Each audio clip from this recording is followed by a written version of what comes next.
What's up, everybody? Welcome to Podcast Now. I'm Alex, and I am once again joined by Degenerate Jay. And in this video, we want to talk about the Lucasfilm games, the kind of restructuring, retitling of the Star Wars, and really not just Star Wars, because we saw it yesterday with the Indiana Jones game, a new kind of branding of what these games are going to be called. Now, the biggest question I think a lot of people would be asking is this going to be, does this kind of mean that EA is done, right?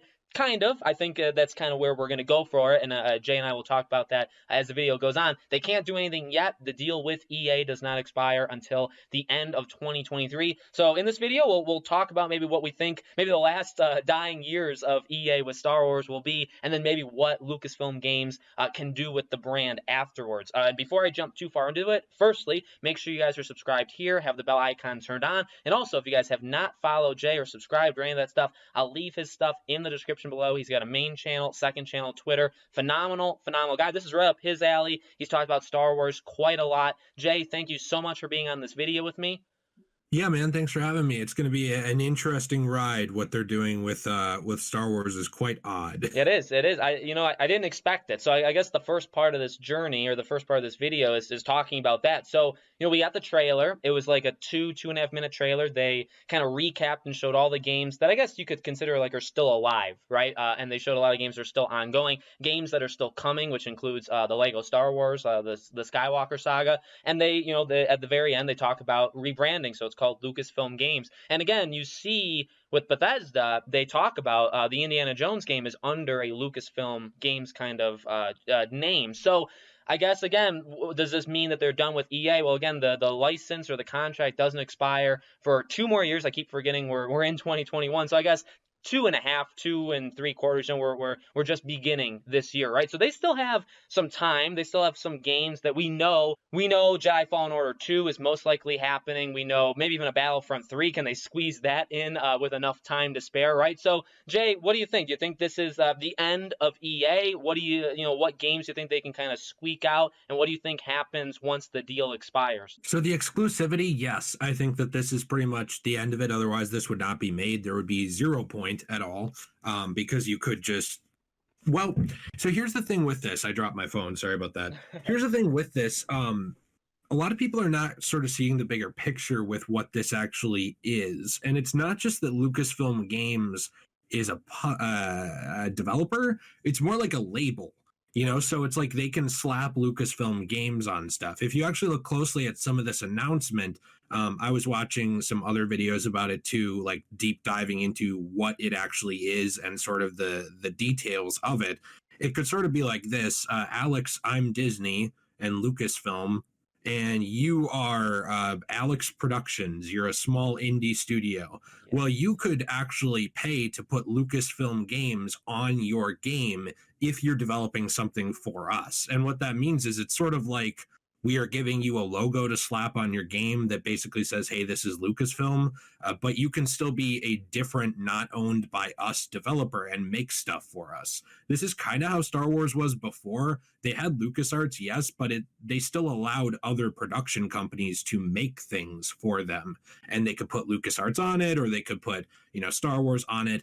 And so what I'm saying by this is it's a very odd situation too, because with LucasArts, there was a lot of in-house production too. It doesn't look like at first that this is really going to be that. It looks like it's more, hey, we will still have other people make games for us with this title. However, it won't just be one. I think that's the lesson they're learning from. But the question with this is if eventually they will branch out to just developing in-house games with it instead of just being a publisher, because publisher and developer are very, very different. Right. No, totally. I think, and we talked about this off camera. This isn't necessarily, like Jay said, it's not going to be the Wild West. At least I don't think so, like it was, say, 15 or so years ago, which we, Jay and I have talked about that. And there was a really good time for Star Wars. We got a ton of games, and not all of them were great. Some of them were complete garbage, but you got variety. If you wanted a Star Wars game that was a specific kind of game, chances are that game, was out. You could play that kind of game. So, and we've lost that, with EA having the rights. rights. And look,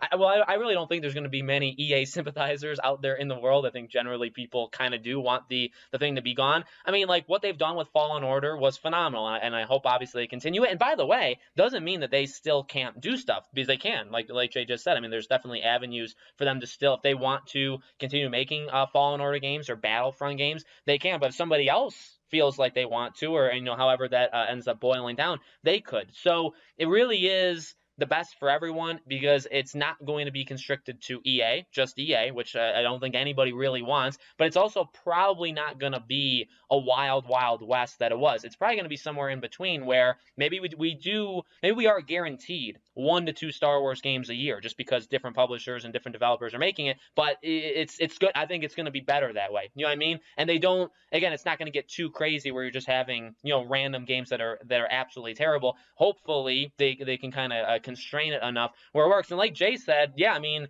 they really should. They really should make it so that they have their own development team, and then they're also working on the publishing stuff. That makes the most sense to me. What's odd about it is they've always been so, and I guess it was Disney that always said, like, oh, we're not really into the gaming stuff, right? And they've said that very consistently over the last 3, 4, 5 years. When everybody was throwing a fit about EA, they're like, you know what? We're out of it. We gave it to EA. They're able to do whatever they want. We don't really do much, which is funny, because now it seems like they're going to do the opposite. You know what I mean? Now it kind of is like, well, maybe they will pick and choose, and they'll say, okay, we want you to make a Battlefront game. We want you to make a Republic Commandos game, or whatever. You know what I mean? Like, they're going to be a little bit more selective, which is opposite of what they've said the last 3, 4 years. Yeah, it's very odd how they're doing it. I do think that this last year and a half has been a big indicator towards what the business side of this is going for.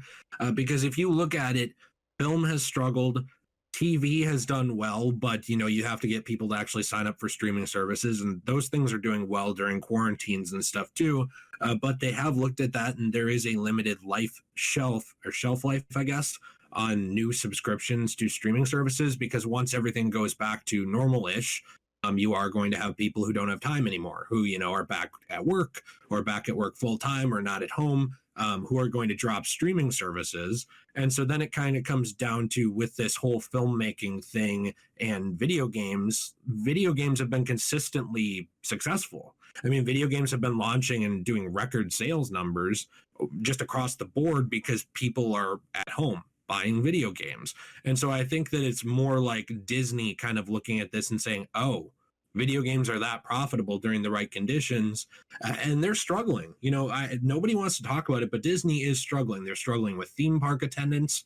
They can only have a maximum amount of people. Disneyland is still closed at the time of recording this. World is open, I believe, at 25 or 30% capacity. It's not great. Those were really helping the company a lot. It might seem like, well, they own Marvel, they own Star Wars, those things. Well, no, yes, those help, but really, people don't understand how much money came from those theme parks. So I think a lot of this is them being able to sort of bring games closer to, I guess, play them closer to the chest, instead of like handing them off to other people. They won't have as many problems with things like EA, where they enter a exclusive agreement and then they can't do anything about it once those people start making their brand look bad. I think Disney and Lucasfilm especially understand that they can't really allow for more bad press. That's all they've gotten probably the last 3 or 4 years, really. Right. No, I mean, yeah, you got to look yourself in the mirror at some point and say, like, we have to stop this. No, that's right. I mean, they've struggled in theme parks, even Star Wars, with the negativity of the newest movies and stuff like that. I mean, they need to rebound. And again, like, EA has done better as of late, but I think just overall, when you look at what EA's done, it's just, it hasn't been enough. It's been, they've canceled multiple projects that, who knows, God knows if they could have actually been good, right? Amy Hennig's Star Wars game that was going to star Nolan North, and it was going to be like, literally, she described it as Uncharted, but with Star Wars. I mean, someone like me hears that, and it's very, very exciting, right? So, you cancel that game, and you cancel it for an open world game I believe their Vancouver team was making, and then that game was so the game you canceled Amy Hennig's game for was also canceled like a year later. So just Fallen Order was good. I enjoyed both Battlefronts. Battlefront 2 was much, much better than Battlefront 1, but obviously Battlefront 2 had some issues. But beyond that, I mean, it's been not good. And it's more of a story of what hasn't happened versus what has. And then when things have happened, obviously, again, they're 50-50. Sometimes Fallen Order, universal praise, but like Battlefront 2, remember how awful it made EA and all of them look back then. So we do need a break, basically. And again, EA, if you want, Respawn to continue making, these Fallen Order games, I think they probably will. It seems like, I don't really know why you would stop at 2. You probably try and go for 3. Even like Battlefront, they're at 2. You got to imagine they try and squeak out maybe a third one, and then who knows after that. But I think it's going to be a much better just environment for Star Wars. And I do miss it. I mean, I miss The Force Unleashed. I miss all these different kinds of games. No, they weren't all good. And some of them had very rushed schedules, and some of them had a lot of drama behind the scenes. But I mean, again, like you had variety, you had choices, and now, I mean, you're lucky. You're lucky if you get a good game. Like Star Wars Squadrons it was okay, it was decent, but I forgot about it like a week after it came out. So it's been very, very iffy. Besides, I guess, Fallen Order. Yeah, they've had a real hard time, honestly. Fallen Order is the one diamond in the rough, and let's be honest, it's not perfect. It's a good game. Like, I really like it. It's got some issues that could definitely be fixed in a sequel. That is the one thing with this news that concerns me is, will we still see Fallen Order games? Because I hope so. I hope that they found out. I mean, because apparently EA didn't think Fallen Order was going to be that successful because they can't remove their head from the inside of their what and actually look at how the gaming market works. I mean, if you can make an amazing single player game, it's going to do well. It just is. They're so focused on microtransactions and how can we eke money out of all this stuff, in my opinion, that they can't see that. So when that launched and it did good, they were surprised. But no one else was, no one else in the entire industry or market was surprised that did well. And so I guess I'm just kind of concerned, like, will we see a continuing of that franchise? I really hope so. They've talked about, or they've hinted at future plans for it. I hope that losing exclusivity doesn't mean we won't see more of those. However, maybe unpopular opinion, I would take no more Jedi Fallen Order sequels and stuff and just seeing a variety of other things and giving it to more publishers and developers who can do things without being locked into basically a Star Wars monopoly where they can do whatever they want. I would give up Fallen Order for that. I hope we don't have to. But if that happens, it was a good run with that one game. I don't think really anyone cares about Squadrons. I play it once in a while. I kind of wish I didn't buy it, to be honest. It's just kind of boring. And Battlefront is fun, but I've played it to death and it's finally fixed and no one cares. So that's kind of a problem that we have here is EA really crapped the bed.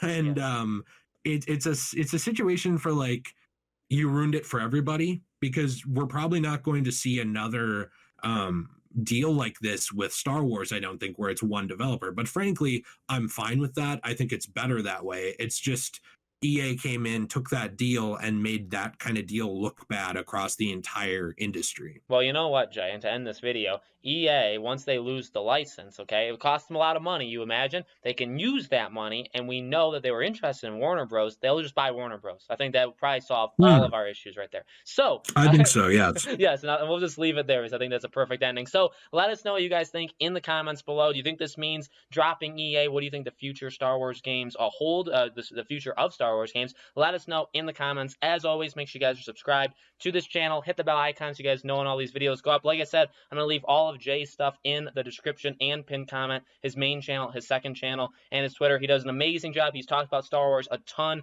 on his channels. Jay, thank you so much for being on this video with me. Hey, man, thanks for letting me on here, and I get to complain about EA, so that was nice. Yeah, and like we said, hopefully they buy Warner Bros. And we can never stop complaining about them. Let us know what you guys think, and we'll see you all on the next video.